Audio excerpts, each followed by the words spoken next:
Hola, buenas tardes a todos y a todas, y el agradecimiento de estar hoy acá de parte de OSIPEX y FESTRAM.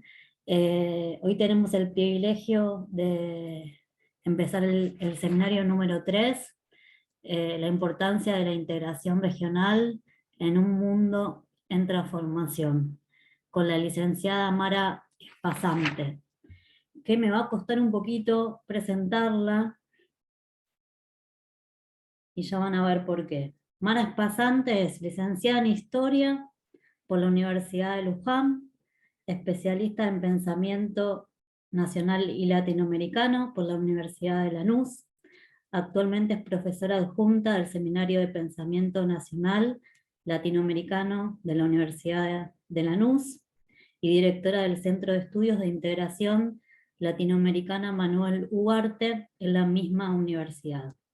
Aparte de todo esto, ha trabajado en varios lugares eh, y que tienen en distintas universidades.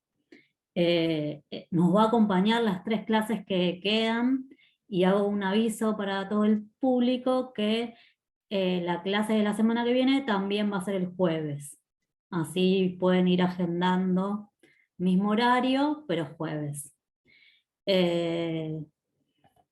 La clase de hoy es la clase 1, Geopolítica e Integración Regional, debate sobre modelos de desarrollo regionales. Como verán, volamos de China para la querida América Latina, con la sapiencia de Mara, que van a ver que va a resultar más que interesante. Bueno, les vuelvo a agradecer por estar esta tarde aquí y les deseo una buena clase.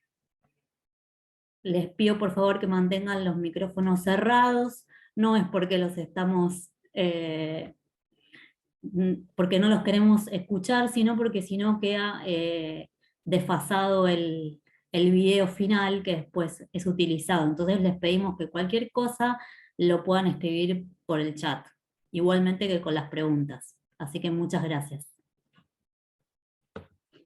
Bueno, gracias Fernanda, buenas tardes a todos y todas. Una alegría estar hoy con ustedes.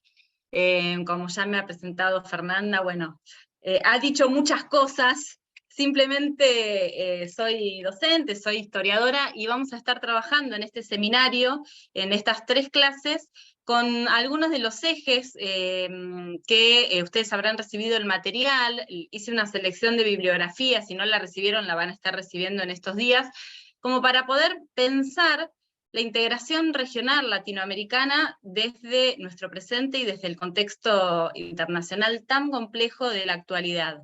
Sé que han estado trabajando ya con cuestiones vinculadas a la crisis del orden mundial y a lo que implica este tiempo de cambio de hegemonías, que algunos llaman transición hegemónica, otros ya hablan de un declinismo por parte del hegemón norteamericano, otros de una potencia hegemónica que aún no se termina de constituir, como China. En la complejidad de ese entramado, de ese tablero mundial, nos vamos a introducir a analizar América Latina. Y por deformación profesional, como ya dije que soy historiadora, el primer eje que les propongo trabajar está vinculado justamente a los fundamentos históricos. Me parecía importante arrancar con esta pregunta de qué hablamos cuando hablamos de América Latina, ¿no? Y también hacer una reflexión sobre desde qué matriz vamos a analizar este complejo momento histórico y el lugar que tiene la región y la integración, si es que se puede hablar de integración regional, también nos lo vamos a preguntar en nuestro presente. Entonces, si les parece arrancamos, voy a proyectarles. Me van a decir luego si se ve bien, yo creo que sí. ¿Se ve, no? Sí.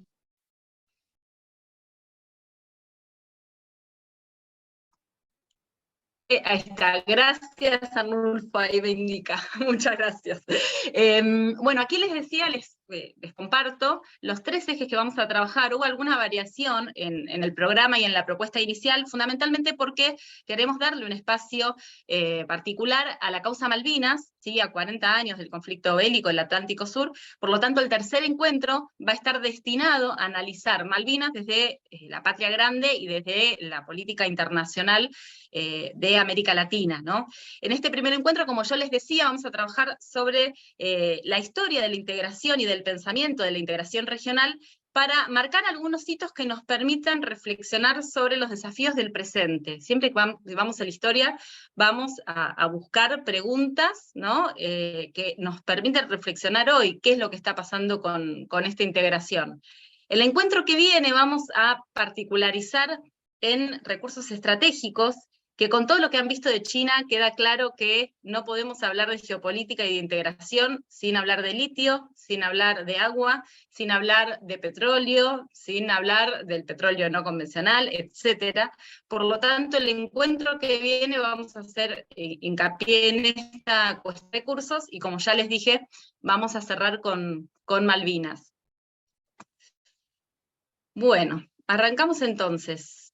La primera cuestión, ¿qué es América Latina? ¿De qué hablamos cuando hablamos de América Latina? Y aquí compartirles algunas preguntas que son propias de la matriz del pensamiento nacional latinoamericano, donde pensar a la región no implica pensar a una sumatoria de estados, sino más bien que implica pensar a una unidad que ha sido fragmentada, ¿no? Aquí la pregunta y aquí el posicionamiento desde el cual vamos a transitar estos encuentros.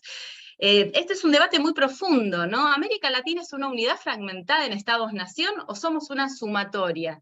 Se plantea aquí el tema de la unidad o la fragmentación, porque si yo pienso en integrar, y acá vamos a hacer una crítica a la categoría, que de todas maneras la seguimos usando porque nos resulta pragmática, pero cuando uno piensa desde lo teórico la integración regional, uno integra lo que es diferente, ¿no? En cambio, cuando uno concibe desde la matriz del pensamiento nacional latinoamericano a la región en cuanto a una nación desmembrada, más que integrar, lo que hay que hacer es reunificar, en términos de lo que planteaba, por ejemplo, Manuel Ugarte. Me gustaría justamente comenzar con una cita de él.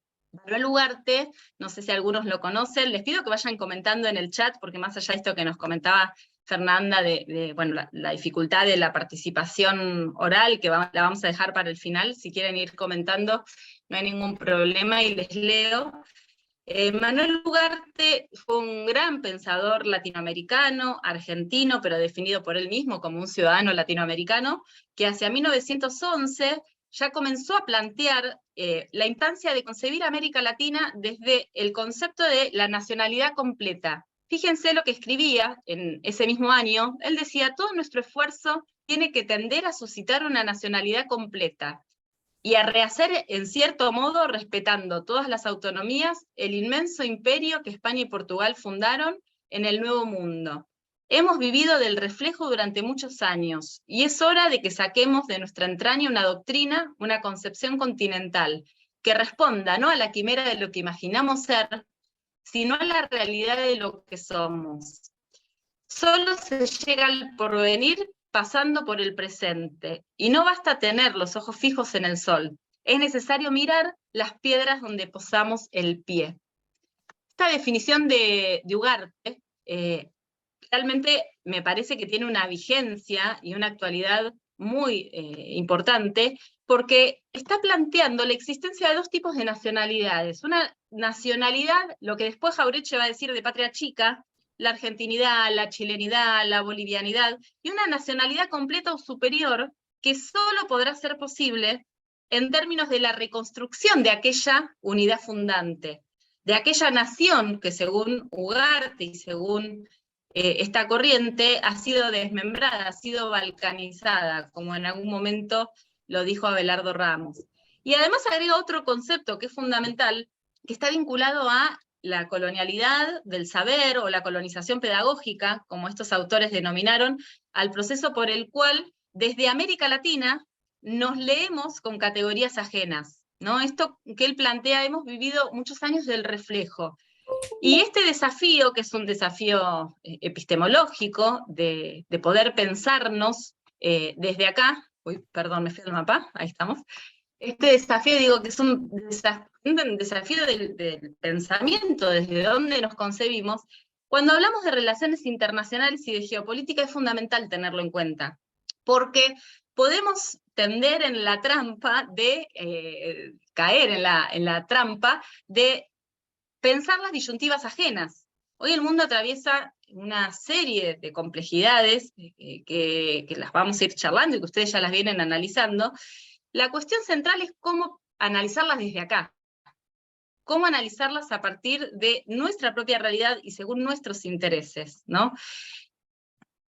Entonces, cuando avanzamos en un análisis de este tipo, ¿sí?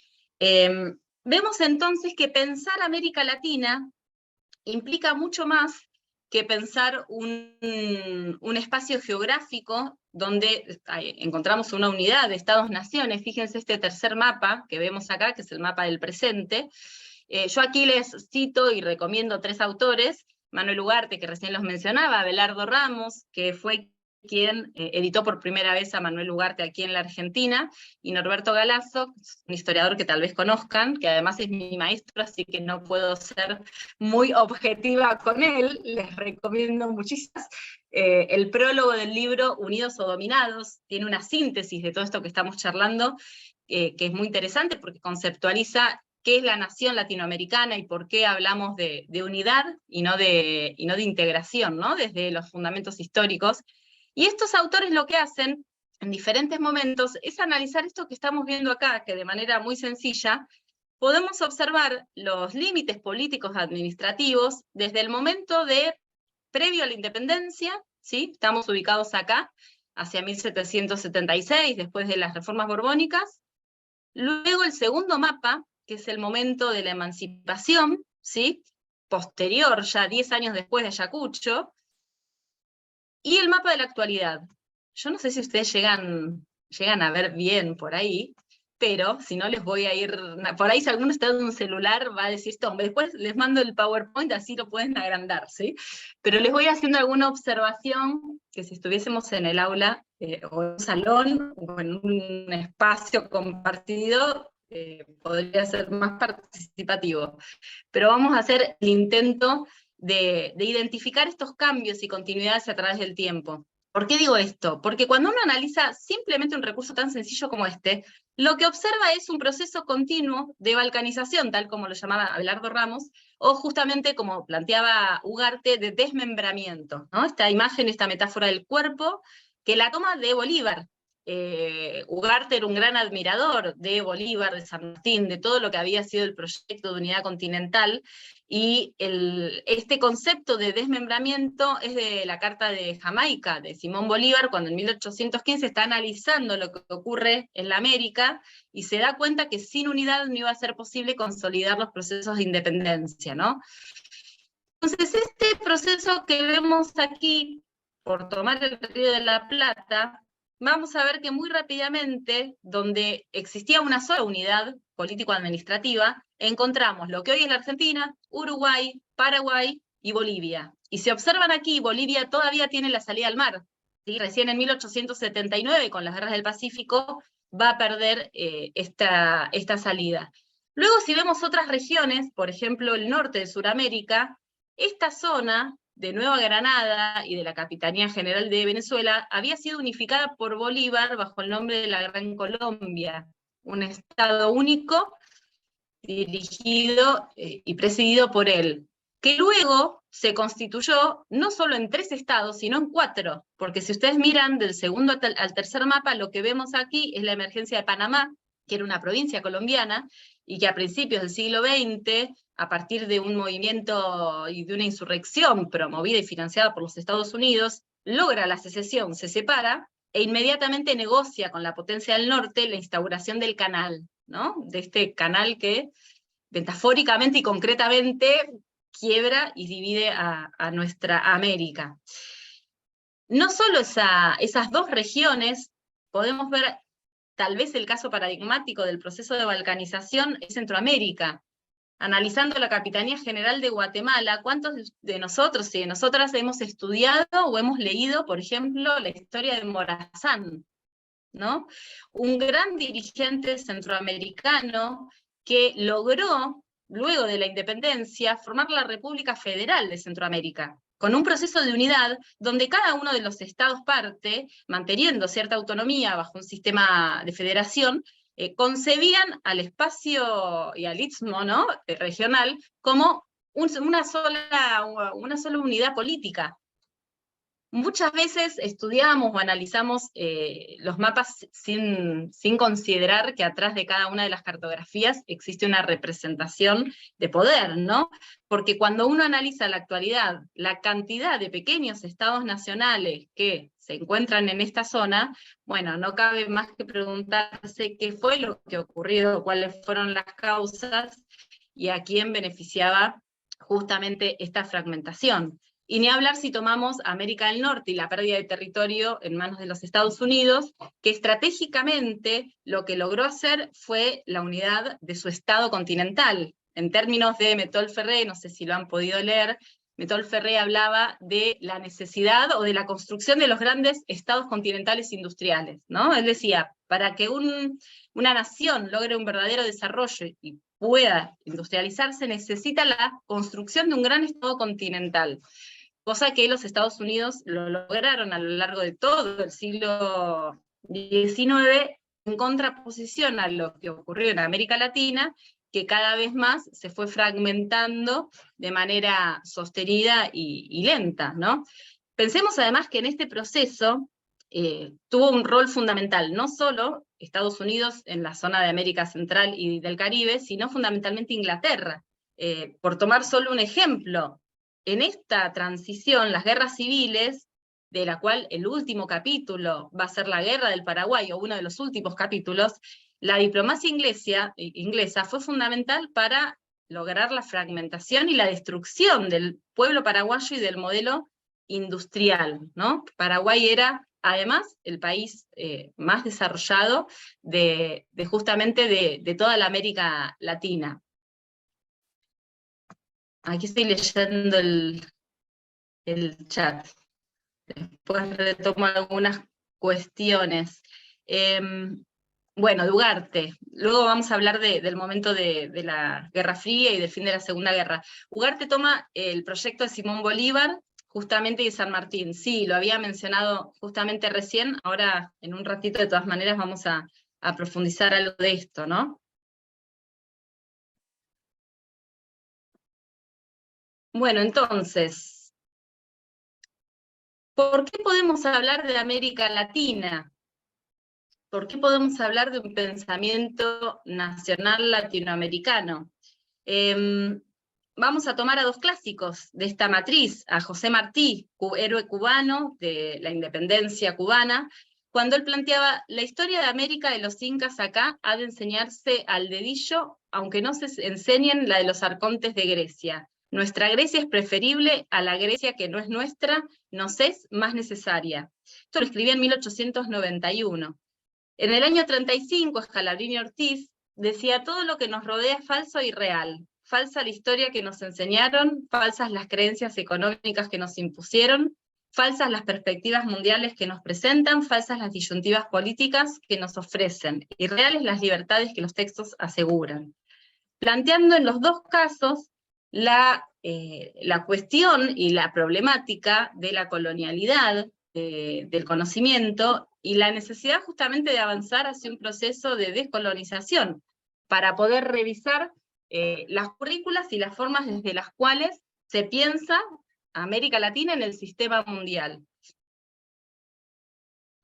Este es un proceso que se va a constituir de manera lenta a lo largo del tiempo, como veíamos recién, a lo largo de todo el siglo XIX.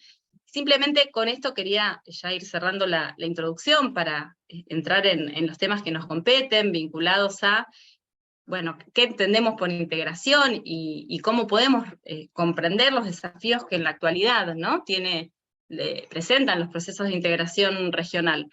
Y se refiere a la multiplicidad de factores por los cuales, a partir del fin de las guerras civiles, los estados nacionales, como decíamos antes de Patria Chica, ¿no? Estos estados que se desmembraron, van a constituirse a partir de distintos dispositivos. Por un lado vamos a tener las historiografías liberales. Aquí en la Argentina, Bartolomé Mitre va a ser uno de los que comience, ¿no?, con la construcción del relato histórico de la Argentina en cuanto a nacionalidad.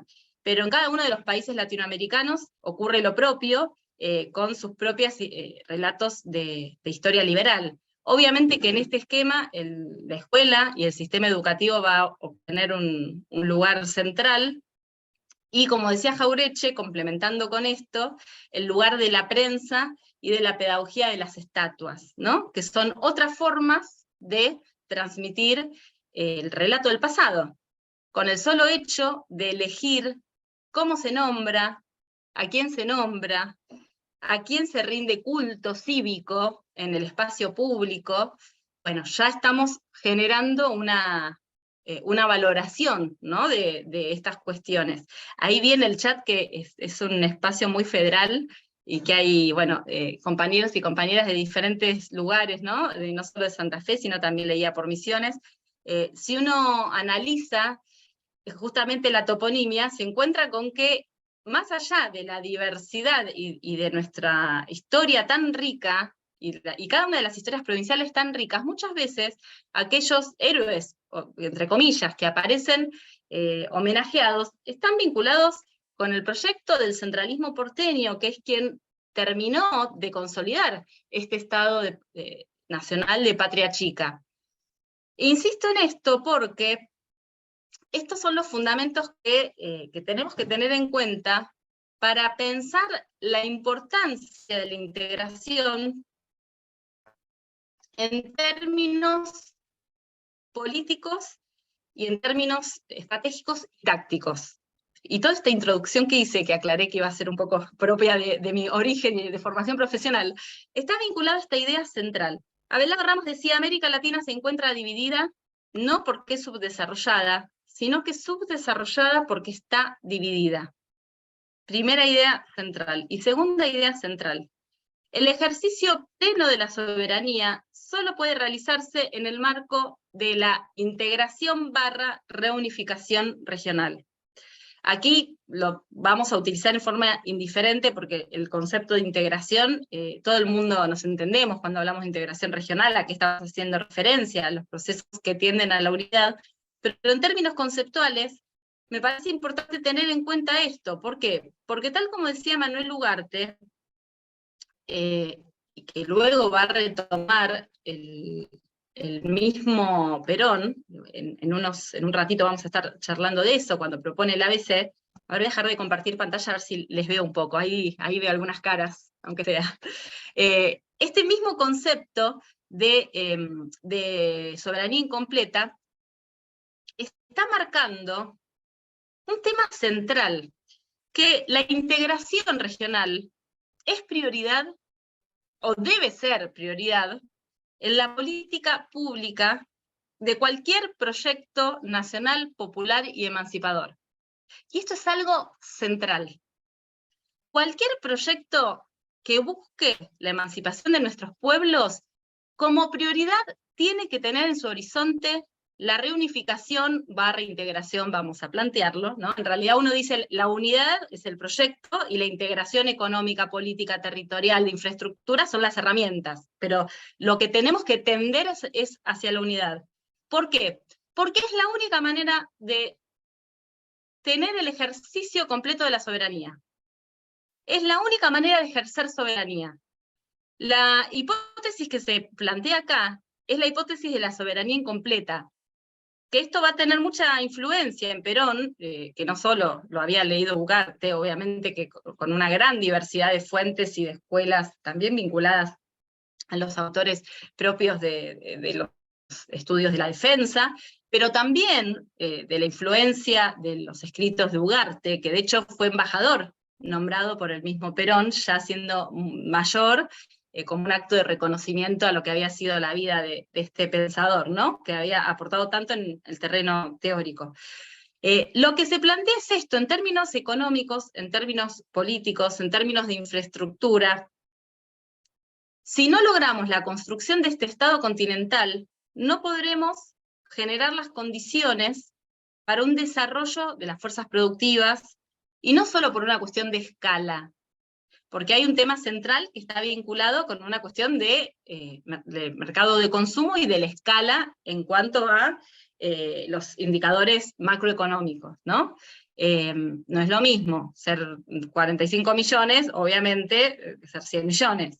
Pero más allá de eso, hay una cuestión central que también Ugarte lo ve desde principios del siglo XX, que está relacionado con la necesidad del equilibrio del poder y del contrapeso, que resulta fundamental generar en el escenario internacional.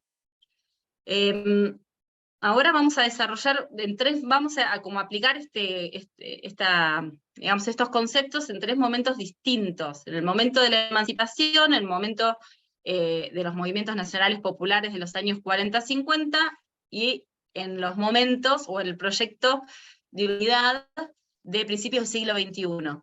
Porque lo que me interesa es que veamos y pensemos cómo en cada una de estas etapas el contexto internacional condiciona, impulsa o dificulta los procesos de unidad.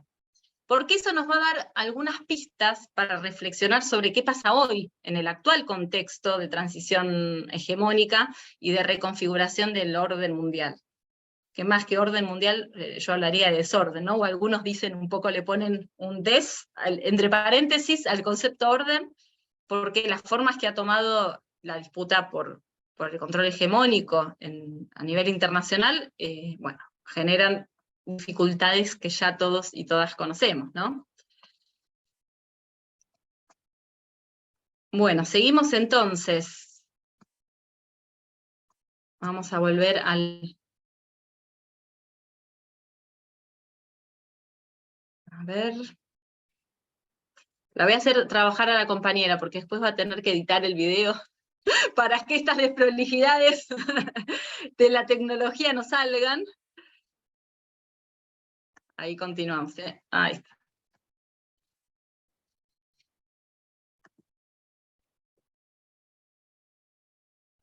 Bueno, aquí estamos. Bien, estos 4 momentos entonces. Primer momento, la etapa de la emancipación, ¿sí? 1804, tomamos como periodización la revolución haitiana. 1824, el fin de las guerras de emancipación en Hispanoamérica, ¿sí? Ya ahí de Ayacucho, la batalla de Ayacucho, como primer momento. Segundo momento, esa generación latinoamericana que pensó la unidad. Un segundo momento, finales del siglo XIX, principios del siglo XX.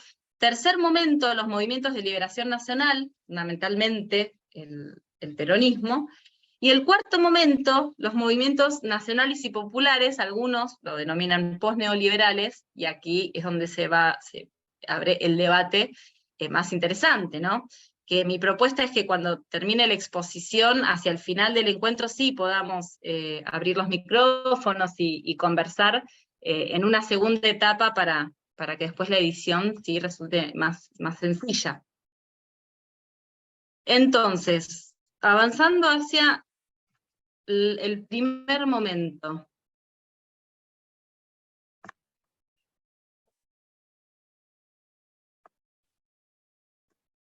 Bueno, algunas claves para pensar los proyectos de unidad de esta etapa. Que ustedes allí, en la tierra de ustedes, el proyecto de Artigas, que va a ser uno de los ejemplos que voy a tomar, lo conocen, ¿no? Y bien de cerca. Primera cuestión, ¿qué pasaba en el mundo? ¿Cuál es el contexto internacional en el cual se producen los movimientos de emancipación hispanoamericana, ¿no? Estamos en un momento de crisis del orden mundial, cosa que es un proceso de reconfiguración tan profunda como el que hoy estamos atravesando y viviendo. Por eso me parecía que el contrapunto, con principios del siglo XIX, resulta interesante, porque recién hacia 1800, este desplazamiento del dinamismo de Asia hacia Europa se termina de constituir. Ustedes piensen que hacia el año 1500, momento de la conquista de América, Europa era apenas la periferia de Asia. El mundo, en términos de dinamismo económico, político, cultural, estaba en Oriente, estaba en China, ¿sí? Estaba en el llamado Lejano Oriente. Lentamente, después de la conquista de América, el eje comenzó a traspasarse hacia el Atlántico, pero es después de la Revolución Industrial que ese mundo atlántico-céntrico, ¿sí?, termina de constituirse como el eje que regula las relaciones mundiales e internacionales, no solo de Asia a Europa, sino de Europa del Sur a Europa del Norte. Creo que ahí una de las preguntas que nos podríamos hacer es ¿qué está pasando hoy con el eje, ¿sí?, del centro mundial? Claro está que hay un desplazamiento hacia el Pacífico. Si no me equivoco, el seminario anterior estuvo vinculado a China, ¿no? Y todo lo que han trabajado y desarrollado sobre esta potencia. Ahora, la pregunta es si se va a producir un reemplazo de hegemonías. Esto es todo un debate. El declinismo norteamericano ha comenzado ya, por lo menos hace 30 años, en este momento se encuentra en pleno desarrollo. El tema es que si vamos a avanzar hacia un mundo multipolar, con la construcción de fuerzas heterogéneas y polos, entre los cuales puede estar América Latina, o si vamos a pasar hacia otro tipo de unipolaridad, o unimultipolaridad, ¿no? Donde hay diversos bloques, pero hay uno que está por encima que es quien, bueno, regula las relaciones internacionales, ¿no? Son algunos de los debates que hoy están presentes. En ese momento, a principios del siglo XIX, también se encontraba en plena disputa. Las guerras napoleónicas son eso, ¿no? Las guerras napoleónicas es la disputa por quién iba a ser la potencia hegemónica. ¿Iba a ser Francia o iba a ser Inglaterra? Eso es lo que se dirime ahí. Y en momentos en los cuales se generan grandes crisis dentro del bloque dominante y hegemónico, los países periféricos como los nuestros nos encontramos frente a grandes oportunidades. Ocurrió en el momento de, como les decía recién, las guerras napoleónicas y la conformación de lo que después va a ser un mundo regido por las potencias sajonas. Ocurrió también en el momento de la Segunda Guerra Mundial. Está ocurriendo hoy, en el contexto de la crisis internacional, o ocurrió, por decirlo en otros términos, a principios del siglo XXI, lo que pasa es que un elemento es la oportunidad y la crisis internacional, y otra cosa que pasa con América Latina, y qué hacemos, ¿no? Y cómo enfrentamos y cómo nos vinculamos con ese momento de oportunidad y de crisis en términos internacionales. En Hispanoamérica, en ese momento, los procesos populares se desarrollaron de la mano de grandes frentes democráticos, ¿no? Democráticos antiabsolutistas. Estoy hablando de democráticos en términos amplios, no en términos de la democracia liberal contemporánea, sino en términos de aquellos movimientos que buscaban terminar con la esclavitud, ¿sí?, con la población esclavizada, etcétera, etcétera. Y ahí encontramos diversos grupos donde están desde los pueblos originarios hasta las burguesías comerciales, los mestizos, el bajo pueblo, como dicen algunos, ¿no? O los pueblos latinoamericanos, como preferimos desde el pensamiento nacional nombrarlos, con todas sus luchas, iban de la mano con otros que también querían la independencia, pero que poco les interesaban los cambios sociales.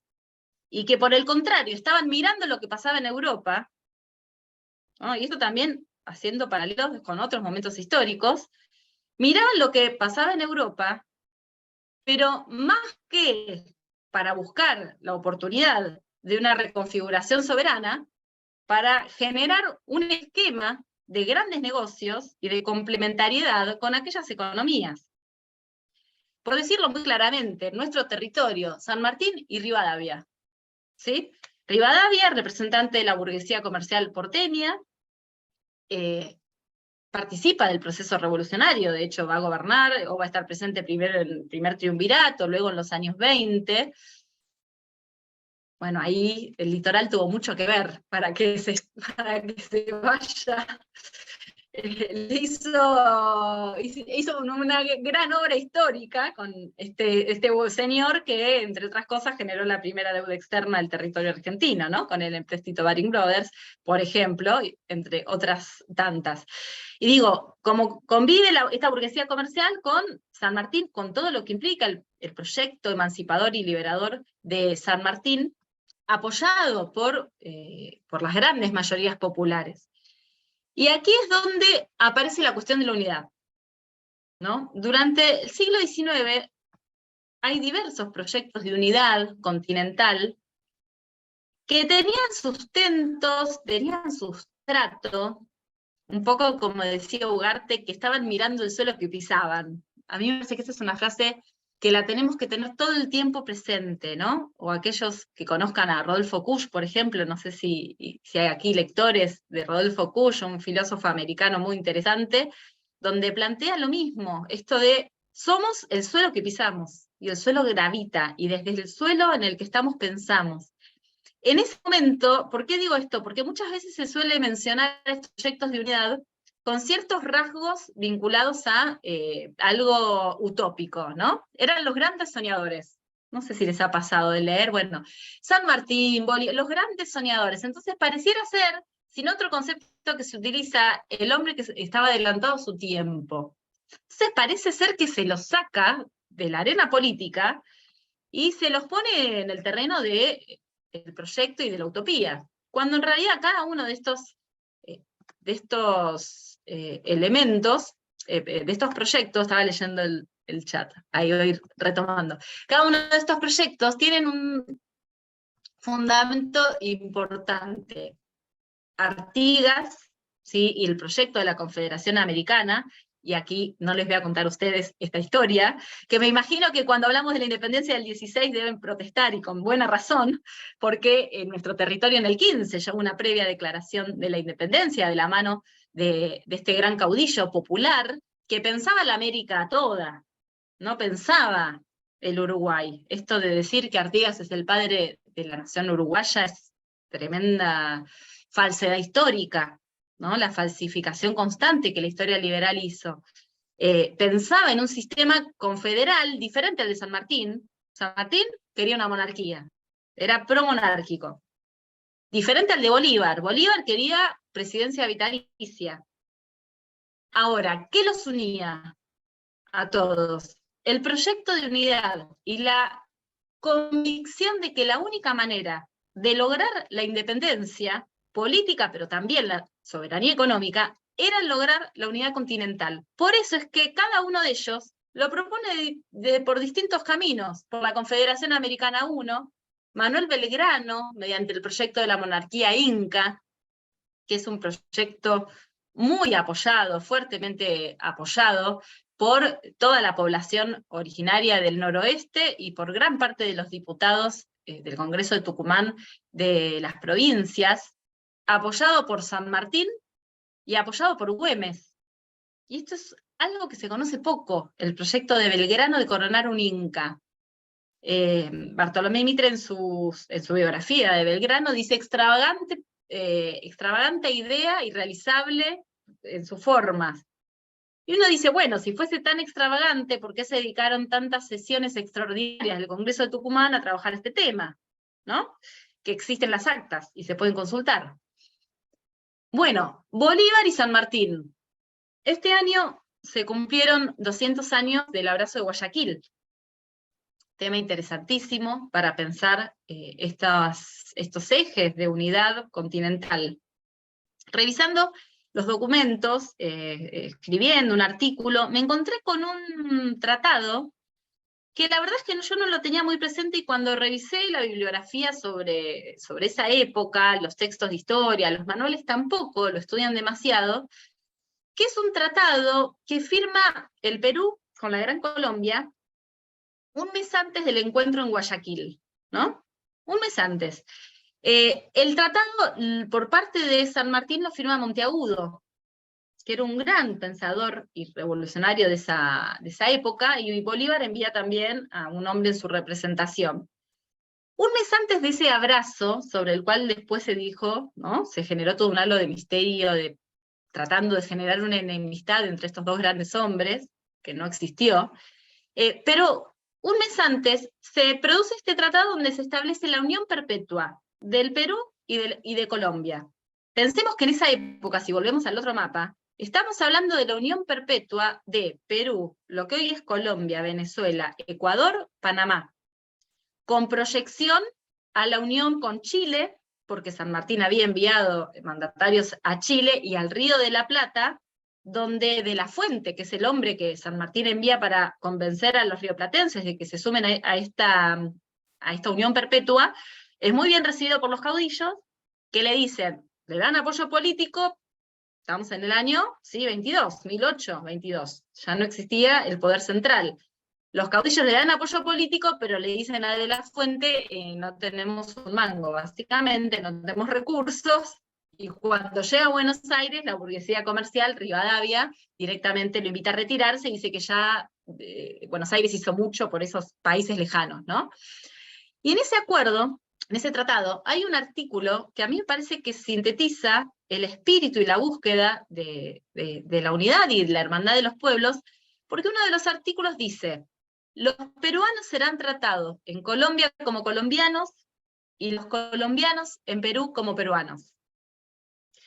1822 es el primer, sería como un antecedente de la constitución de la UNASUR, de la CELAC, de los organismos de unidad y de integración, y en ese artículo tan sencillo está poniendo sobre la mesa la cuestión de la ciudadanía suramericana, la cuestión de los plenos derechos de los ciudadanos y las ciudadanas en uno u otro de los estados parte de esta gran confederación.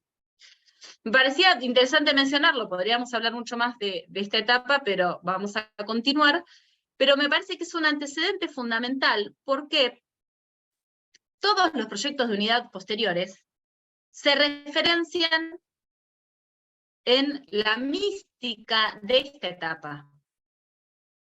Bolívar, San Martín, Monteagudo, ¿sí? Todos los movimientos populares posteriores vuelven a levantar estas banderas. E insisto con esto, no solo tenemos que concebirlo desde la cuestión de la utopía o la construcción de una mística, sino que cada uno de estos hombres tenía un proyecto, acompañado por sus pueblos, hombres y mujeres, tenían un proyecto que podría haber sido realizado y que no se concretó, no fue realidad efectiva, por el desenlace de la guerra y del conflicto. Y ahí es donde podríamos pensar, bueno, ¿cuáles fueron los factores que condicionaron que este proyecto de unidad fracasara? Por un lado, y tal vez el más importante, son los conflictos internos, ¿no? Los conflictos dentro de los mismos frentes revolucionarios. Este sector de las burguesías comerciales que habían estado y formaban parte de este proceso revolucionario, van a terminar haciendo alianza justamente con el otro gran factor, que es que en términos internacionales se termina de definir cuál va a ser el esquema internacional, y se impone la División Internacional del Trabajo. Y una vez más América Latina queda como proveedor de materias primas. En la época de la conquista fueron los minerales oro y plata. A partir del siglo XIX, los modelos agromineros exportadores en toda la región, desde la producción de monocultivos en la zona tropical, carnes y cereales, la minería, el cobre, el guano en Perú, en cada uno de los países de la región, se extrae lo que el capitalismo y lo que el sistema y el modo de producción demanda. Y esto vuelve y consolida la semicolonialidad, vuelve a nuestros países semicoloniales. Insisto con esto de ir del pasado al presente, ¿no? ¿Qué pasa hoy con los modelos de desarrollo? ¿Qué pasa hoy con los peligros de constituirnos en un nuevo Potosí? Que esto es un poco el tema del encuentro que viene, donde vamos a detallar, pero ¿qué recursos necesita el mundo hoy? Demanda, y dónde se encuentran distribuidos, oferta, disponibilidad de recursos. Los recursos son estratégicos ¿no? Los que trabajan en la cuestión de los recursos naturales devienen en estratégicos. Uno de los elementos, o uno de los requisitos, es que sean fundamentales para la reproducción del sistema económico. Esto es central. Cuando vos tenés algo, que de ese algo depende, para decirlo muy sencillamente, que el mundo funcione, ¿sí? Y que la riqueza se siga generando y se siga acumulando, ese algo pasa a ser el recurso estratégico en disputa. En el momento de la conquista fue el oro y la plata, fueron los minerales preciosos. En el momento que estamos trabajando acá, en pleno siglo XIX, pasaron a ser las materias primas. En un mundo central industrializado, lo que se necesitaba era el mercado de consumo, pero se necesitaba alimentos. Nos podemos preguntar hoy cuáles son aquellos recursos de los cuales depende la reproducción del sistema económico, ¿no? ¿Qué pasa con la energía? ¿Qué pasa con los alimentos? Bueno, para ir pensando y analizando esta situación.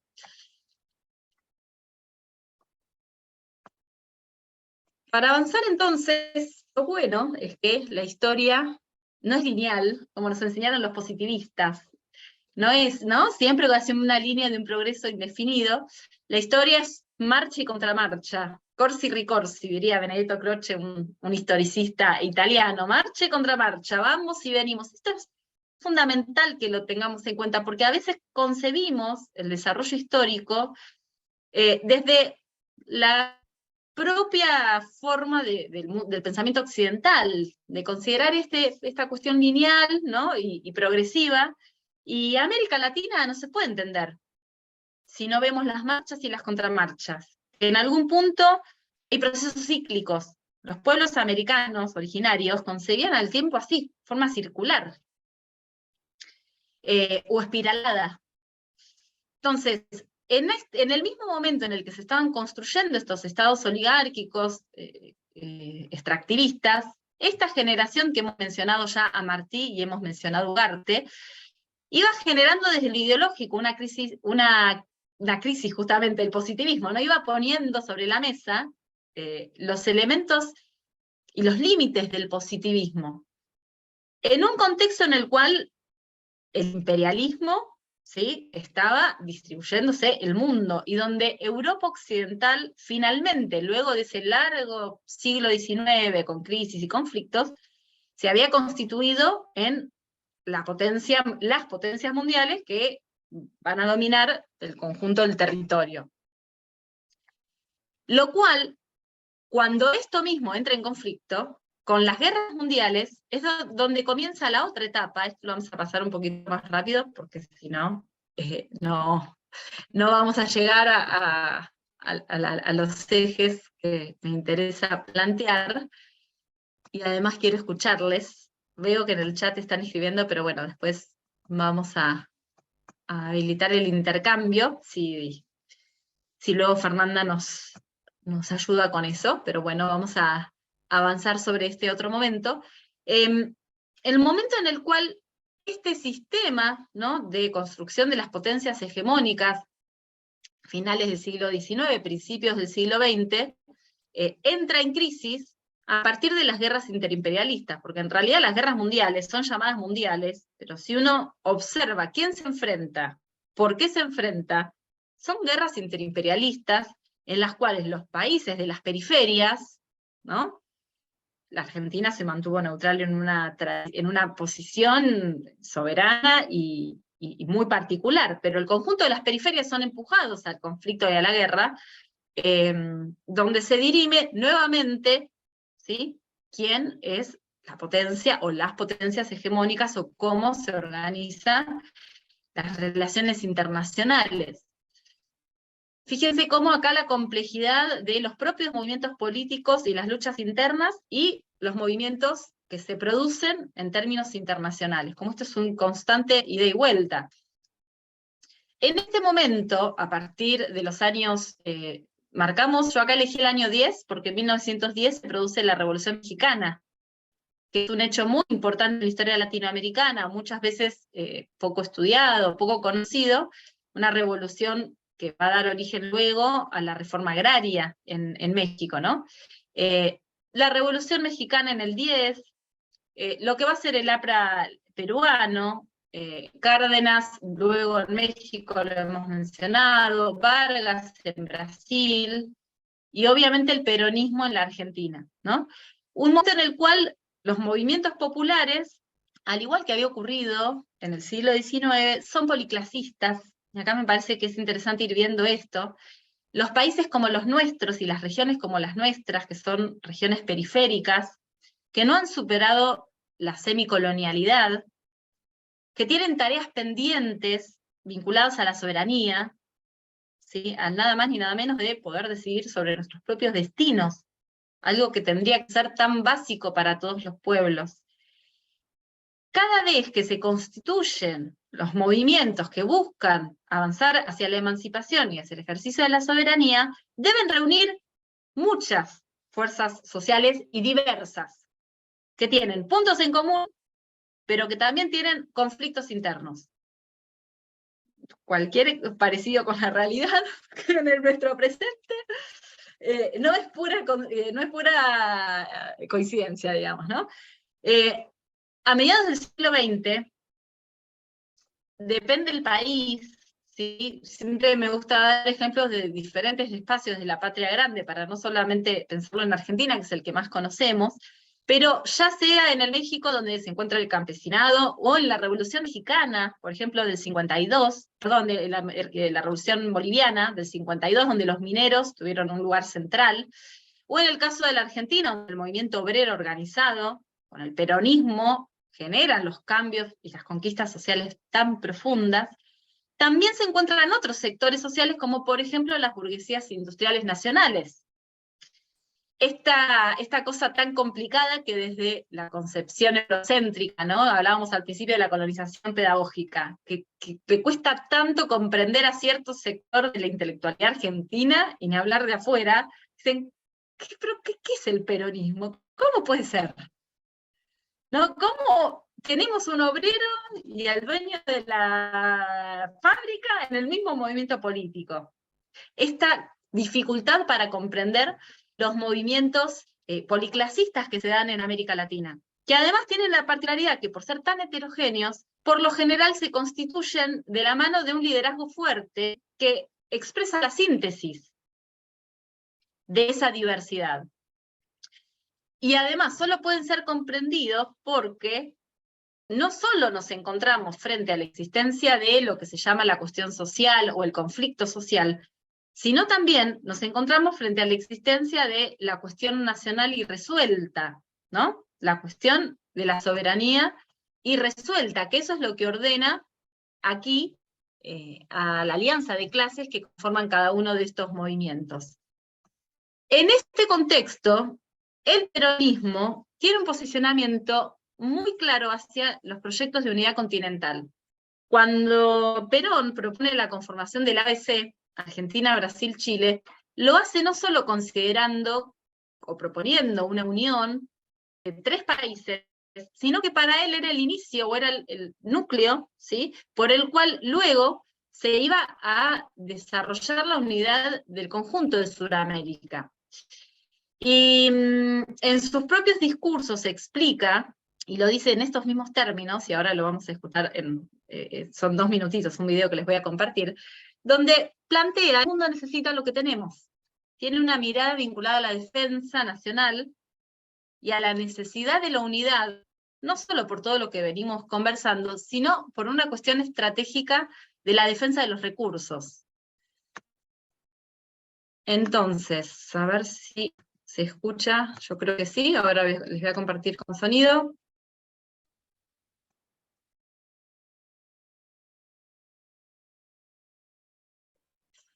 A ver.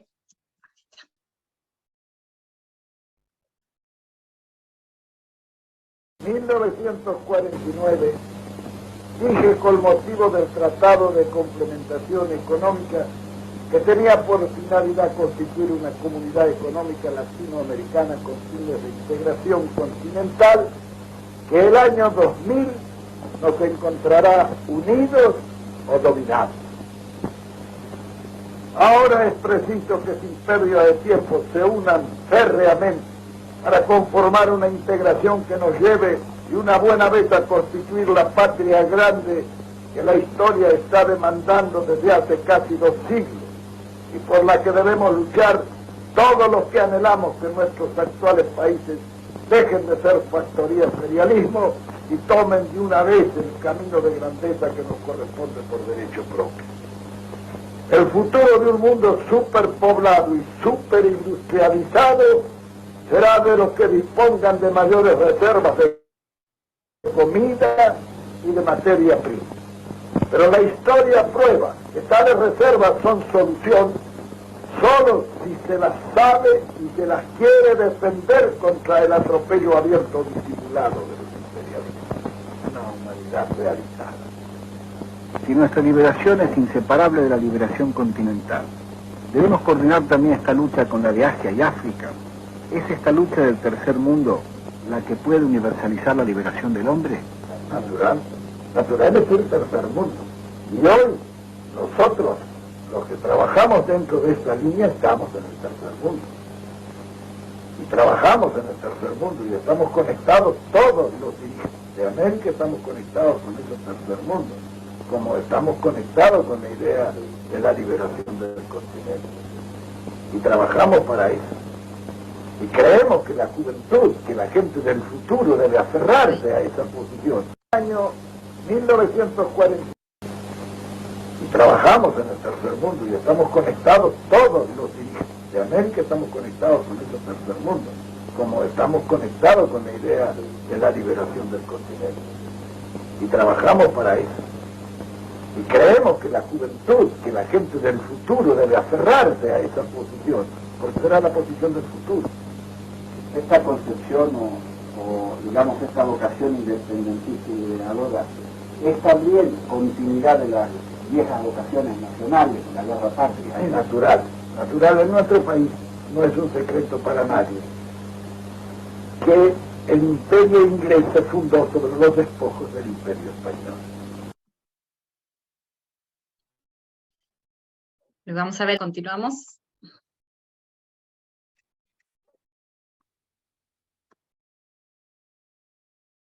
De la Oficina de Asuntos de las Repúblicas Americanas dice: existe el peligro de que la Argentina aspire a organizar un bloque en el Cono Sur bajo su dominación política y económica, y advierte que los Estados Unidos deben tratar de aislar cualquier intento que pudiese facilitar la formación de tal bloque.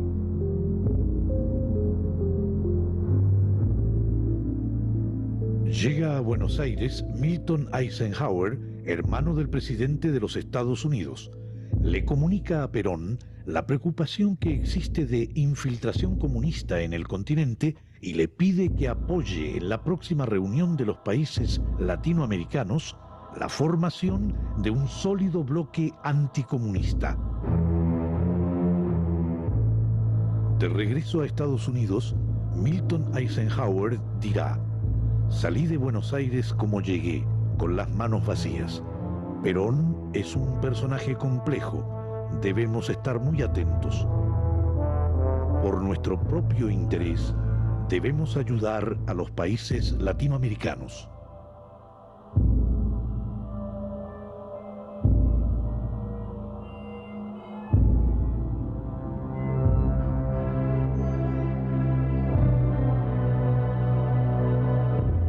...21 de marzo de 1954...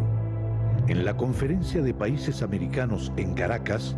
Argentina se opone a la iniciativa de Estados Unidos... de formar un bloque anticomunista en el continente... y declara que la amenaza comunista... no altera el principio de autodeterminación de los pueblos.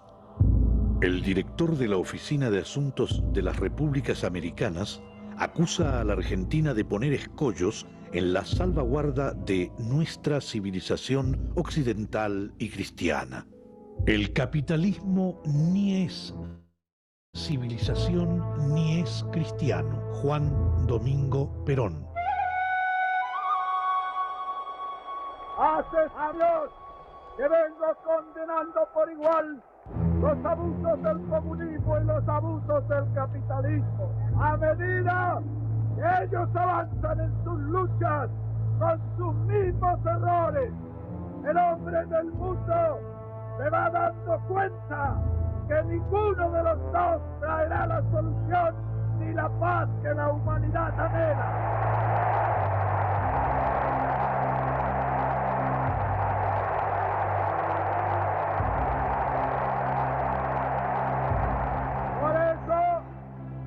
Los hombres honrados de todos los pueblos se suman a nuestra tercera posición.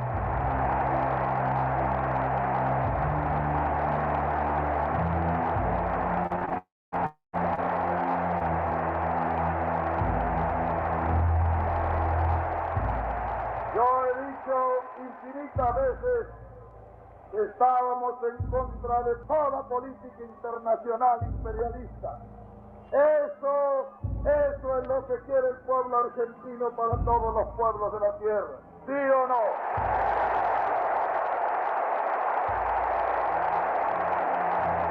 Yo he dicho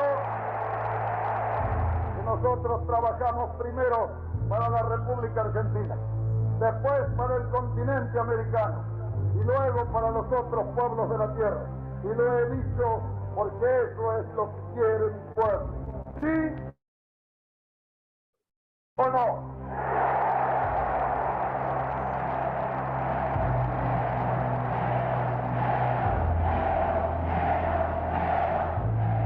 Yo he declarado también que no somos enemigos de ningún pueblo de la tierra, puesto que cada uno merece nuestro respeto y puede hacer lo que quiera dentro de su frontera. Y lo he dicho porque eso es lo que el pueblo quiere. ¿Sí o no?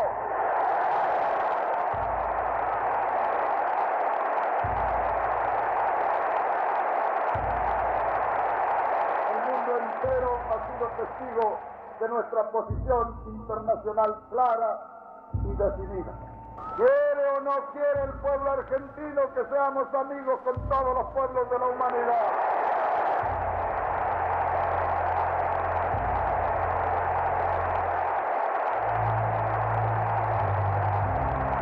¿Quiere o no quiere el pueblo argentino que ayudemos a que se realice la unión de todos los pueblos americanos? ¡Viva la unión de todos los pueblos americanos!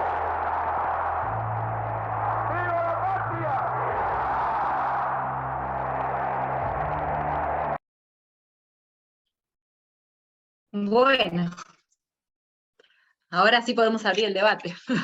Varias cosas se me ocurren con esto, ¿no? Con lo que escuchábamos. Primero, la claridad de la lectura internacional de ese momento, que a mí me parece que hoy es el desafío, el primer desafío que tenemos en un espacio como este, ¿no? En un espacio de formación donde nos juntamos a debatir entre compañeros y compañeras, en poder realizar un buen diagnóstico de cuáles son las fuerzas que se están enfrentando en términos internacionales, cuáles son los funcionamientos y las nuevas dinámicas del desarrollo del conflicto, las nuevas formas de guerra.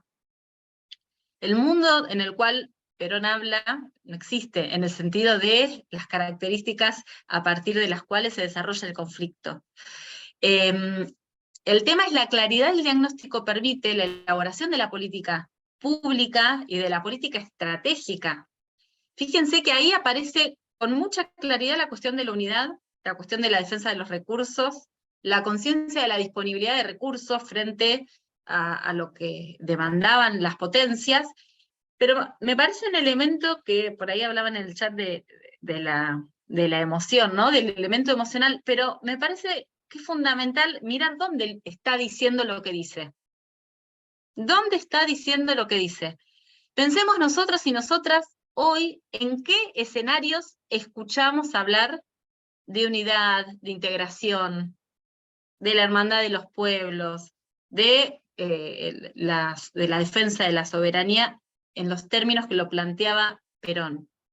¿Solo en los escenarios vinculados a los organismos internacionales? ¿Solo los diplomáticos hablan de esto? ¿O los políticos profesionales en términos de aquellos que se dedican a la política internacional? Y acá me parece que que está una de las claves o una de las cuestiones más importantes. Cuando el peronismo genera esta política y este proyecto de unidad, lo hace referenciándose en el pasado, en Bolívar, en San Martín, en Monteagudo, ¿no? Pero lo hace desde el diálogo con el pueblo y el diálogo con las mayorías. Porque Perón tenía conciencia que si no eran los pueblos los que sostenían los procesos de unidad, la unidad no iba a ser posible.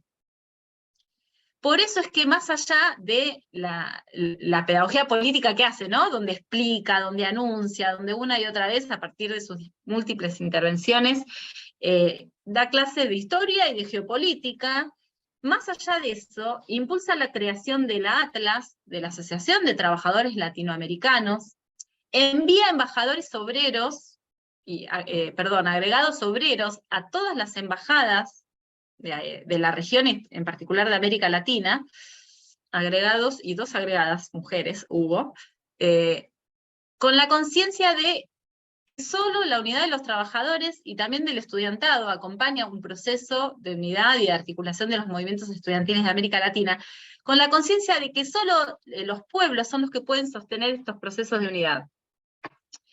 Si lo pensamos en el siglo XXI, la UNASUR, la CELAC, pensemos la relevancia y la importancia que tuvo en particular la UNASUR, ¿no? Donde confluyeron el conjunto de los países de la América del Sur, donde además institucionalmente se sostuvieron gobiernos democráticos y se evitaron los golpes de Estado, tanto en Bolivia como en su momento en Ecuador, y se intervino en diferentes momentos en que la institucionalidad sí se puso en tela de juicio.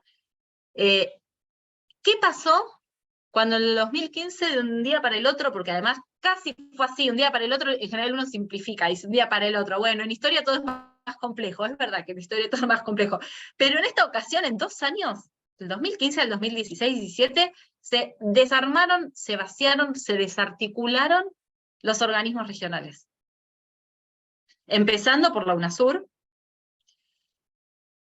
y además acompañado por la creación de otros organismos, como por ejemplo el PROSUR, ¿no? Impulsado por el Grupo de Lima. Entonces, ahí la pregunta, más allá de las decisiones de los gobiernos que en ese momento estaban en cada uno de los países de la región, o de las patrias chicas, volviendo al principio, ¿no? De los estados de patria chica de la región, ¿qué pasó con los pueblos latinoamericanos que no pudimos, o digo, ¿no? En conjunto de los ciudadanos, las ciudadanas, tomar esto como elementos centrales del proyecto emancipatorio? ¿En qué medida existió o existe, o si no existe, en qué medida debería ser prioridad la construcción de lo que yo les contaba al principio con el acuerdo de Colombia y Perú, de una ciudadanía suramericana, de avanzar hacia la construcción de redes que excedan la mera articulación institucional? Hay un geógrafo brasileño que es bastante gracioso porque dice que la integración regional termina siendo una sopiña de letras. Dice, al final estudiar integración regional implica siglas, ¿no?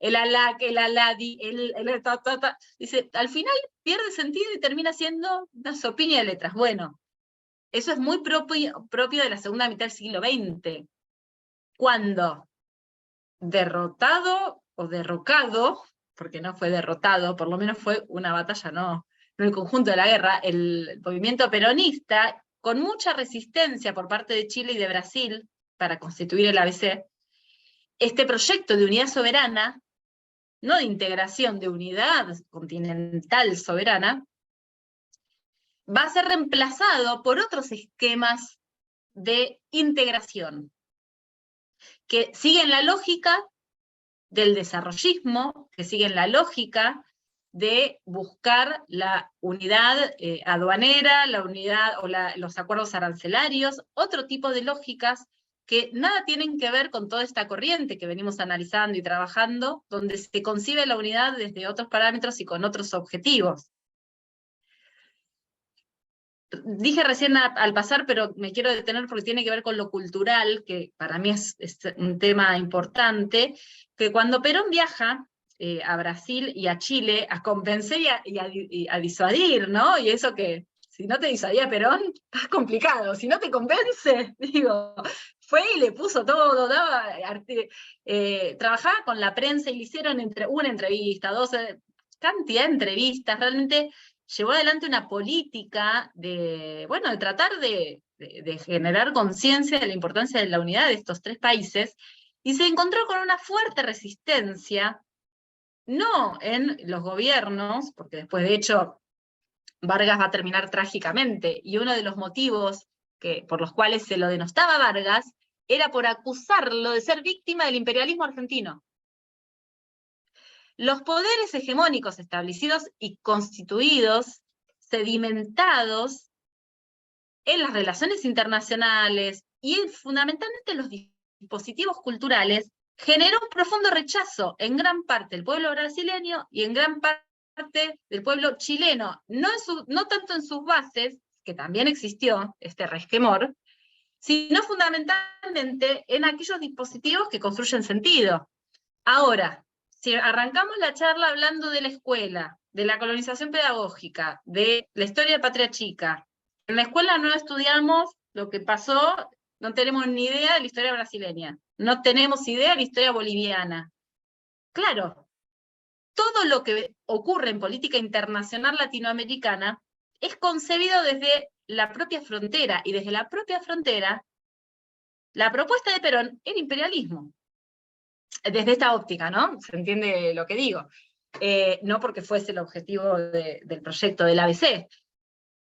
Y de este lado ocurre lo mismo, ¿no? Una gran desconfianza hacia toda propuesta de integración o de articulación con Brasil, porque además por las diferentes escalas de economía, generan otros temores que dificultan el acercamiento. Fíjense cómo acá se juegan elementos culturales, elementos de formación ciudadana, características de los pueblos y de identidades nacionales de Patria Chica que después de 200 años se encuentran muy consolidadas y que existen.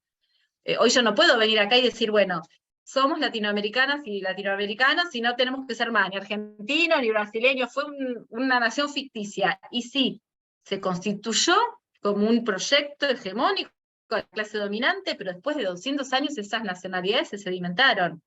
Esas nacionalidades existen, son porque están, diría Ugarte, ¿no? Y también Ugarte planteaba, América Latina es porque está.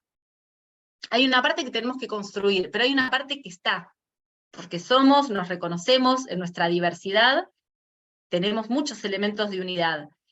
Entonces, en ese sentido, y a partir de estas nuevas identidades, tenemos que acompañar los procesos y las propuestas de integración, por ejemplo, la CELAC.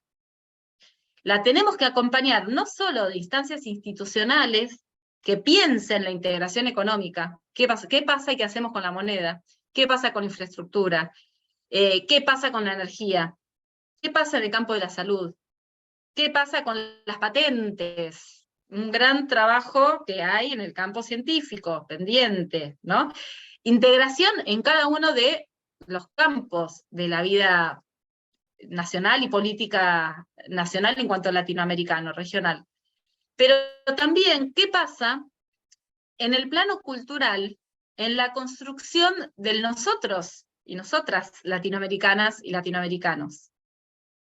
Porque si avanzamos en una instancia y no en la otra, luego ocurren procesos de retroceso corsi ricorsi, ¿no? Voy para adelante y para atrás. Bueno, más para atrás, más rápido de lo que nos gustaría desde nuestro posicionamiento y desde nuestras concepciones y nuestra búsqueda bueno, obviamente, ¿no? De sociedades soberanas, de pueblos soberanos. Por lo tanto, hay un concepto acá, lo deben conocer a García Linera, que puede aplicarse, porque García Linera habla de que existen diferentes tipos de naciones. Él habla de las naciones culturales, que son aquellas vinculadas a la ancestralidad, al origen compartido, ¿no? Entonces habla de los aymara, los quechua, y las naciones estatales, aquellas que se constituyen desde un proyecto político, ¿no? Y él dice, una persona puede tener varias nacionalidades. Claro, porque esto tiene que ver con la identidad. Podemos ser argentinos, argentinas, ¿sí? Bonaerenses, santafesinos, santafesinas, misioneros, misioneras, latinoamericanos, y además se cruza con otras identidades, nuestra identidad de clase, somos trabajadores, trabajadoras, nuestra identidad de género, y esto nos constituye en un plano que está vinculado con lo subjetivo, ¿no? Con el plano ontológico, como dirían los que se dedican al campo de los estudios filosóficos, con el propio ser. Y el propio ser también es un espacio de disputa. Y en términos geopolíticos, hoy, la construcción de la subjetividad y el plano ontológico, ya no el cultural, no hablaba de batalla cultural antes, ¿no? Hoy el plano de la construcción de la subjetividad, de la forma en la que yo miro el mundo, en el terreno de la emoción, del sentir, es un terreno de disputa. Margaret Thatcher, en un discurso, dijo: nuestro objetivo final, nuestra batalla final se librará en las almas. La batalla se librará en las almas, ¿no? Los núcleos de sentido más profundos, de creencias, de valores. El liberalismo en todas sus formas, después de los años 70, denominado neoliberalismo, hoy podríamos plantearnos cuáles son los proyectos vinculados a las potencias mundiales que siguen queriendo imponer sus lógicas hacia nuestros territorios. Ahí también hay todo, tenemos otros encuentros para charlarlo. Yo hoy les tiro varias preguntas y podremos ir charlando, pero hay todo un tema vinculado a las categorías que utilizamos, ¿no? Estas derechas, que algunos hablan de las nuevas derechas. ¿Qué es el bolsonarismo, por ejemplo? ¿Es una nueva derecha? ¿Es una derecha vieja? ¿Qué tiene de nuevo? ¿Qué no? ¿Es fascismo? ¿Se puede hablar de fascismo en América Latina? ¿El fascismo del siglo XXI? Son preguntas que vamos a tener que hacernos para volver a lo que decíamos antes, la necesidad de generar un diagnóstico de qué es lo que está ocurriendo en el actual contexto internacional. Y por último, y ahí sí le pedimos a Fernanda si nos habilita los micrófonos, pero digo, la última idea, es fundamental tener un diagnóstico y analizar lo que ocurre en Estados Unidos, en China, en Europa, en Rusia, estudiar la geopolítica, pero me parece, siguiendo a todos los pensadores que nombramos hoy, ¿no? A Ugarte, a Martí, a Abelardo Ramos, al mismo Perón, que es fundamental hacerlo desde el suelo que pisamos. Entonces, meternos en los debates de la transición energética, la disponibilidad del litio, qué pasa con China, ¿sí? Si China implica o es una amenaza a un nuevo imperialismo, o es un modelo que respeta las autonomías y donde se impone la idea del win-win. Todas esas preguntas que nos tenemos que hacer, nos las tenemos que hacer posicionados desde acá y teniendo conciencia de que en cualquiera de los escenarios, ¿no? En cualquiera de los escenarios que charlemos, sin la reconstrucción de esa nación latinoamericana, que no es una utopía, sino que es un proyecto estratégico y necesario, en el mundo que venga, ya sea un mundo unimultipolar, un mundo unipolar, un mundo multipolar inclusive, si seguimos vinculándonos desde las fronteras de la patria chica, no vamos a poder generar el pleno desarrollo, el pleno ejercicio de nuestra soberanía. Por lo tanto, todas las tareas van a estar pendientes, de justicia social, de distribución del ingreso, de apropiación de la renta, todas. Y hasta aquí he llegado. Bueno, Fernanda, ¿nos habilitás los micrófonos para los compañeros, las compañeras? Ya todos y todas pueden Ahí está, gracias. desmutearse para poder preguntar o escribir, como deseen. Dale, te dejamos acá, viste, el lugar para que después hagas el corte en el video y no te hagamos tanto lío en la edición de los videos. Bueno, ¿quién quiere? Están escribiendo, voy leyendo si quieren, pero si alguno quiere desmutearse para compartir.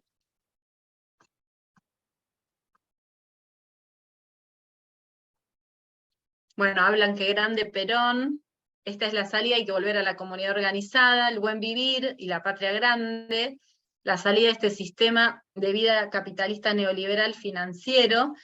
Bueno, la importancia del buen vivir que aquí mencionan, ¿no? Que incorpora también el vínculo con la naturaleza y todo lo que implica el pensar los modelos de desarrollo, incorporando, en Bolivia hablan a la naturaleza como sujeto de derecho, ¿no?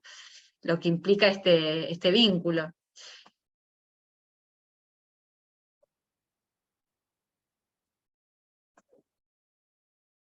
Desde mi punto de vista, falta mucha formación ciudadana. Es imposible plantear cualquier proyecto político cuando hay una subjetividad tan colonizada. Estoy de acuerdo. Bueno, con el señor Milei, con 2 frases plantea un proyecto. Estoy sin micrófono, dicen por aquí.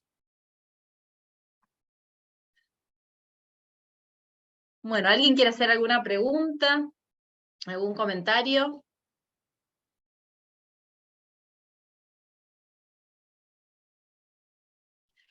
Ah, dicen que no se, Fernanda, que no se pueden desmutear.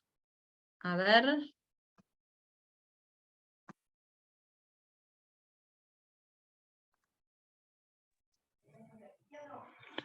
Sí, sí se puede, tenés que apretar sacar el Funciona. micrófono. Claro, sí, sí funciona. Gracias. Claro, ahora depende de cada uno.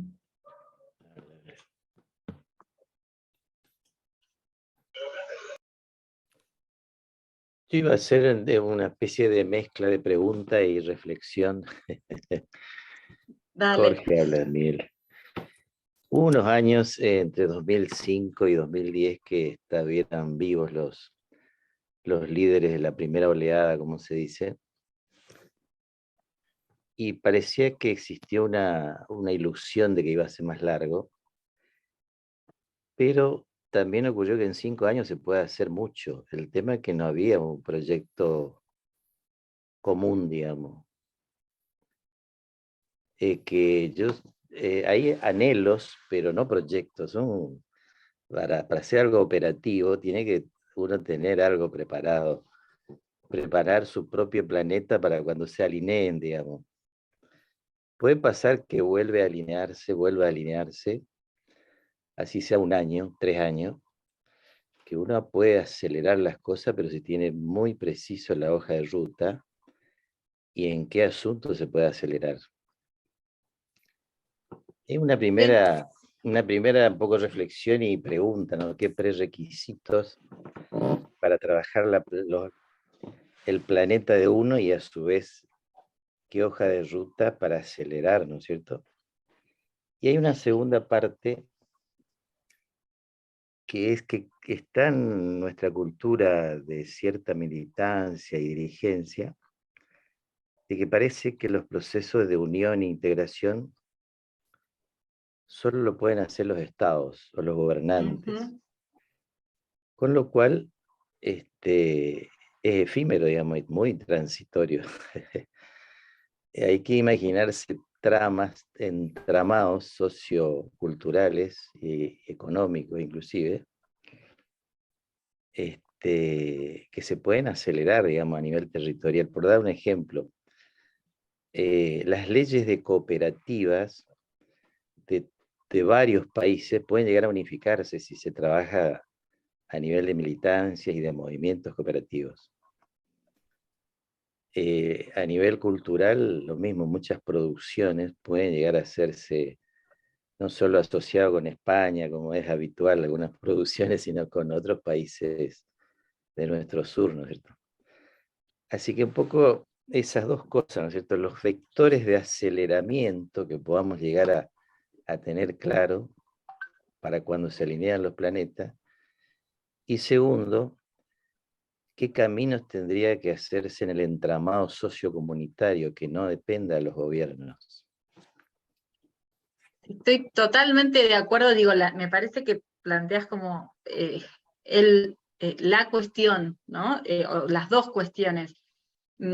Para poner un ejemplo, ¿no? Voy a hacer un paralelo. Coronel, queremos los trencitos, ¿no? Cuando Scalabrini Ortiz escuchó la conferencia, lo vio a Perón, dijo, che, este tipo, y fue, digo, ¿qué queremos? ¿Qué quiere el pueblo argentino? ¿Qué queremos? ¿Cuáles son hoy los trencitos? ¿Cuáles son hoy los puntos estratégicos que debemos controlar soberanamente? Pero para eso, coincido 100% con lo que decís. Primero hay que saber qué. Y segundo hay que tener un programa de qué hacer y cómo hacerlo.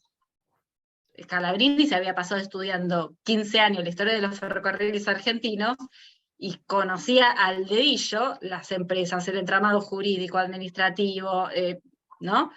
De hecho, le ofrecen el cargo de gestión que después él dijo, no, yo me quedo, ¿no? En el campo del estudio, bueno, no era lo de él, pero se nacionalizaron los ferrocarriles. En un momento donde lo que se estaba poniendo en cuestión era el modelo agroexportador. Digo, hoy, ¿en qué espacio se está pensando un proyecto? Cuando digo nacional latinoamericano. Ya después de Ugarte hablamos de naciones Latinoamérica. No lo aclaro más. ¿En qué espacios se están pensando los proyectos y el proyecto nacional en cada uno de los campos? Porque es como vos decís, en el momento en el cual las fuerzas internacionales, el contexto lo permite, bueno, ahí depende no solo de los estados, sino también de los pueblos, que en última instancia son los que a partir de la fuerza política y la correlación de fuerza y el conflicto después, bueno, se expresan en sus movimientos gobernantes, ¿no? Un solo ejemplo, China, es un gran debate. ¿Cómo posicionarnos ante China? ¿En qué medida puede colaborar a nuestro desarrollo económico, etcétera, etcétera? Es verdad que China, en su historia, y bueno, después me pueden contar algo de lo que charlaron en el seminario anterior, pero es verdad que tiene un posicionamiento muy diferente en torno ¿sí? Al otro, a la autonomía política del otro. O sea, tiene una historia distinta. Ahora bien, China lo que busca es encontrarse con una América Latina con la cual poder interlocutar. Y se encuentra con 400 países que cada uno, ¿sí? Anda con... Entonces, ¿qué tiene que hacer? Y tiene que sentarse a negociar y a dialogar con cada uno en forma independiente. Y más allá de cuál sea la tradición china de respeto a las autonomías y el win-win, etcétera, por cuestiones de escala, de características económicas, de los recursos que necesitan y que nosotros tenemos, etcétera, la vinculación es absolutamente distinta que si la haríamos desde un bloque económico, desde la construcción de un Estado continental. Hoy suena muy utópico, pero en términos de esa escala continental, ¿no? Y después lo otro que planteabas, el entramado social, bueno, hasta que no avancemos con eso, yo entiendo que tiene un nivel de complejidad, porque todo lo que implica el mundo de las ideas, de la cultura, es lo más difícil, pero lo que tenemos que pensar es la integración de los pueblos. Entonces, las relaciones internacionales no son exclusivas de la Cancillería ni de la diplomacia.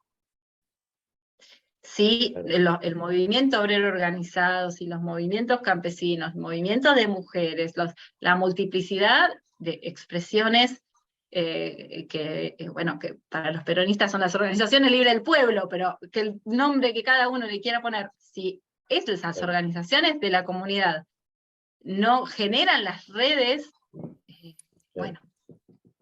Por ahí en el chat leí que hay una de las compañeras que estaba del movimiento de comunicación de comunicadores, ¿no? Y es una linda experiencia, todo el movimiento de comunicación del Mercosur, creo que lo leí al principio, por dar un ejemplo, ¿no? Seguramente, ¿puedo? Sí, Néstor. Sí, seguramente que en esa integración de los pueblos no se hace reprimiendo mapuches en nuestra Patagonia, ¿no? O siguiendo, tratando de quitarles sus territorios o no reconociéndoles su preexistencia, ¿no? Más allá que esté reconocida constitucionalmente. Entonces, un poco trayendo estas contradicciones que tenemos. Estamos hablando de integración latinoamericana, de tercera posición, de Patria Grande, los sueños de nuestros libertadores, que es por donde hay que ir sin duda, pero muchas veces cómo nos cuesta en nuestro propio Estado, con nuestro propio gobierno, porque si fuera Macri que esté reprimiendo, eso ya lo hizo, pero ahora que nuestro gobierno nacional y popular esté tomando las mismas medidas que cuestionábamos en su momento, no va, no ayuda, no aporta, ¿no?, hacia esa integración de los pueblos y menos de las culturas y de lo plurinacional, etcétera, etcétera, ¿no? Entonces se complica y demasiado muchas veces, lo que decías al principio, estos retrocesos que tenemos también como comunidades y que tenemos que aspirar a solucionar, ¿no?, estos dilemas que todavía no. Yo puse antes que la salida pasa por la comunidad organizada, pasa por volver a Perón, pasa por volver a insistir con esas propuestas de nuestros padres libertadores, pasa por ahí, pero ¿cómo, no? Gracias. Muy interesante la conversa. Sí, coincido. Recién mencionaste lo plurinacional, que creo que es propio, es un desafío propio de nuestro tiempo. Por eso yo hablaba de esto de la construcción de las identidades que no se superponen, sino que están imbricadas, ¿no? Que las tenemos que pensar así, porque si no es muy, muy complejo pensarnos desde la nación latinoamericana, pero que no sea una nación hegemonizante, ¿no?, que quiere blanquear, que quiere anular aquellos otros y otras que no están dentro de un cierto canon, en términos conceptuales. Después, bueno, en términos más específicos, si lo que planteas es, bueno, ya tiene otras aristas, ¿no? Sergio, te habías muteado, no sé si querías... Bueno, así es, ¿cómo damos vuelta, ¿no?, todo este tema de la batalla cultural que tenemos hoy en día? Es algo que me despierta mucho interés. Mira, si quieren les puedo pasar algunos textos. Hay un equipo de investigación, y uniendo con la pregunta que sean por acá, en el campo académico argentino, y también latinoamericano en general, pero voy a hablar del argentino, que es el que más conozco, por la misma historia de la universidad, también fuimos cruzados por la colonización y por el eurocentrismo. La producción de conocimiento situado es un gran desafío, ¿no? Si uno mira cómo se evalúan a los investigadores en nuestro sistema, y esto a mí me pasa como investigadora de una universidad nacional, la grilla de puntaje, lo que te da más puntaje es publicar artículos en las revistas indexadas sajonas, y en inglés. Entonces, para que pensemos dónde estamos, la construcción del conocimiento y desde dónde. Entonces, todavía hay que quebrar un montón de dispositivos de poder que funcionan. Si nuestras universidades, que son universidades públicas, del pueblo, para el pueblo, financiadas por el pueblo, obviamente que no estoy generalizando, porque hay muchos espacios académicos que intentamos trabajar desde otro lugar, pero todavía ahí falta mucho por hacer.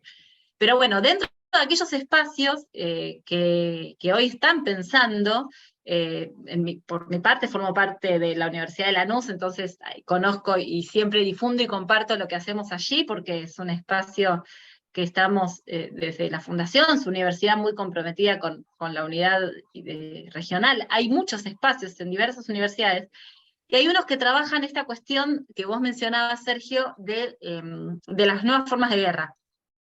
Todo esto era para decir esto, que les voy a pasar el material. Me fui por las ramas. Me quedé pensando con lo que decía Carlos en el chat, en realidad, de los espacios que producen en este sentido.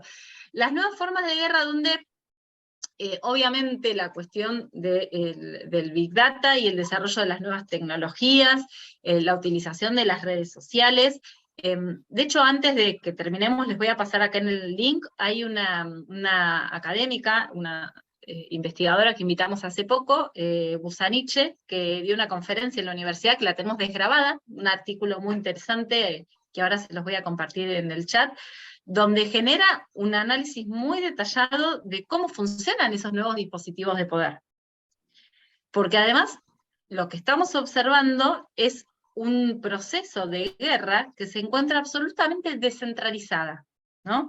Y que lo que buscan desde aquellos sectores dominantes y aquellos que son los que están generando y por detrás de esto, es lo que también se denomina como el caos descentralizado. O sea, la confusión para la dificultad de identificar los actores. ¿Quiénes son? ¿Dónde se enfrentan? ¿Cómo? Es como un tanque revuelto, ¿no? Cuando uno quiere agarrar algo en el fondo y está todo revuelto y no ves. Porque hay una estrategia dirigida y una estrategia planificada. Específicamente, esto no es mi tema de investigación, yo les comento la síntesis y les voy a pasar el material, ¿no? Porque no quiero, o sea, no estoy hablando con tecnicismos como correspondiera a desarrollar esta temática. Pero sí este concepto de la generación del caos, que me parece que es bien interesante. Mara, buenas noches. Precisamente respecto a esto último que referías, es que estaba a punto de generar alguna intervención previamente, porque me parecía justamente que toda esta situación que está generando la irrupción de las nuevas tecnologías, de la Big Data, como decís, de la tecnología de la información, y cómo están justamente generando, o sea, las consecuencias que está generando, digamos, desde los centros de poder, creo que complejiza la situación, digamos, el objetivo que estamos planteando acá a través de las intervenciones, ¿no? Y tiene que necesariamente ser tenido en cuenta, ¿no? Para pensar el futuro. Sí, totalmente, estoy totalmente de acuerdo. Por ahí Arnulfo, que coincido totalmente con lo que él decía, ¿no? Por ahí añadía que su diagnóstico era de que, bueno, estábamos descolonizados o algo por el estilo, porque estaban cerrados los comités y las unidades básicas. Está perfecto. Pero me parece que tenemos que prestar mucha más atención a lo que está pasando por las redes sociales y por ahí, ¿no? Por estos dispositivos que nos están gobernando la vida cada vez más.